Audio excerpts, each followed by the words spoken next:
Hi, this is Paula from HeKate's Crossing.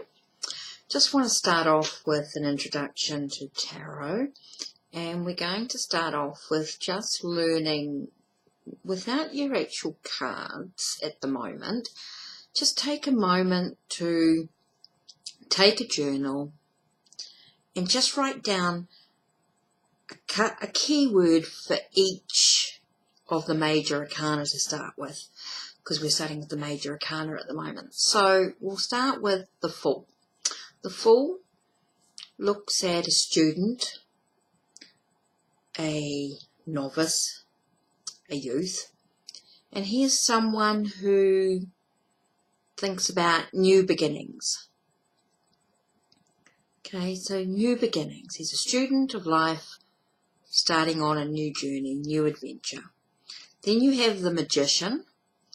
And the Magician, you're looking at someone who is able to manifest an illusion that looks like your reality. So he's asking for you to look beyond the illusion. Could be a trickster with a sleight of hand. Okay, so you've got the Fool and you've got the Magician so far. The Fool with new beginnings, a student of life. The Magician is a man who may be a con artist, and he asks you to look beyond the illusion. Okay, then you have the High Priestess. The High Priestess wants you to see the hidden secrets. See what is hidden from this realm.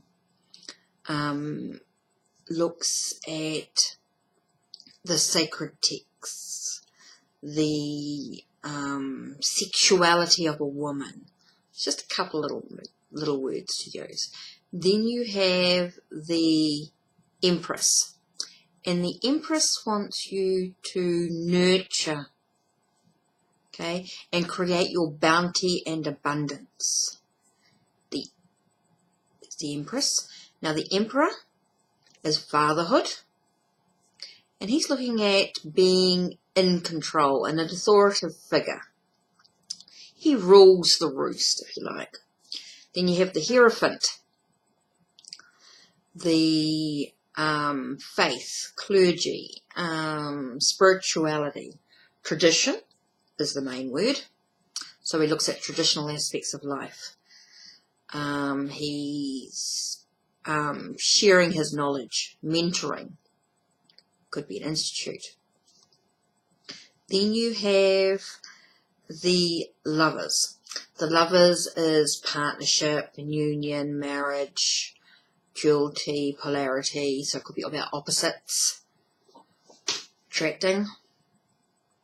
There's a partnership on some level. Okay, then you have the Chariot. The Chariot is talking about direction after much contemplation. So it's contemplating because he's stagnant. It's left or right, white or black. So there's no grey area in the journey. You've got to decide where you're actually going and when. Then you have Strength. Strength is not about using your physical brute force, but a lot of times it can be about mental strength, endurance, stamina, that sort of thing. Then you have the Hermit, a monk. He's a monk-like character, so he's all about solitude, silence, learning, knowledge gained, reflection. There's a sense of a light at the end of a tunnel. Maybe he's shining the light, shining the way with the light. Then you have the Wheel of Fortune, fatal destiny, going around and around circles.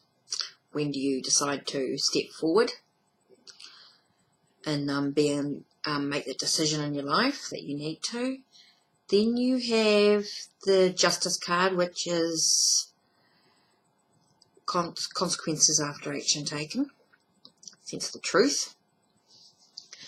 Then you have the Hanged Man, looking at things from your perspective. Sacrifice, maybe you're sacrificing yourself for the good of yourself or your family. Maybe you're needing to say no. Stop being the victim.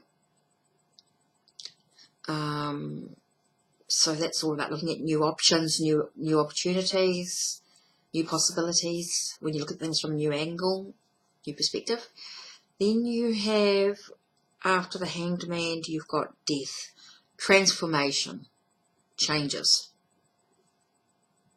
Okay, you're letting go of the old stuff so the new stuff comes through. It can be quite dramatic. There's a lot of stuff going on. And you're needing to be quite gentle with yourself. Then you have a sense of temperance. Moderation is the key here. Then you have, the Devil. And the Devil card is about chains, restrictions, addictions, habits, old habits, patterns. Okay, it can be about parties, orgies, doing things that aren't good for you. Then you have, after the Devil, you have the Tower. Things are a bit wobbly, a bit shaky, barriers need to be broken down, but remembering once the walls have crumbled, you can actually rebuild the tower in your own design, whatever you decide. So you've got the Tower, then you have the Star, then dreams, clairvoyance.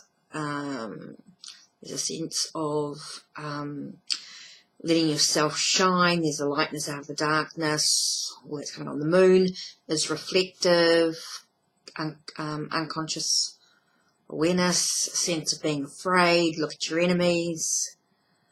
There might be a sense of being loyal to oneself. Taming the wild side, depending on what deck you've got, of course. Then you have the Sun. Sun is about vulnerabilities, freedom, sun shining on the situation, vulnerabilities, divine timing. And you've got Judgment, resurrection, awakening true self. So as you awaken your true self, you then start to move on to the world, which is about farewell, goodbye, end of things happening, ready for something new. So that's a real quick overview of some real basic keywords for any tarot deck that you begin working with. Next lesson will be more about things you can do to work with your own intuition. This was just the beginning, just to get you real basic keywords for the Major Arcana. Once you've got some major keywords, then you can start using the images to look at other aspects of the card.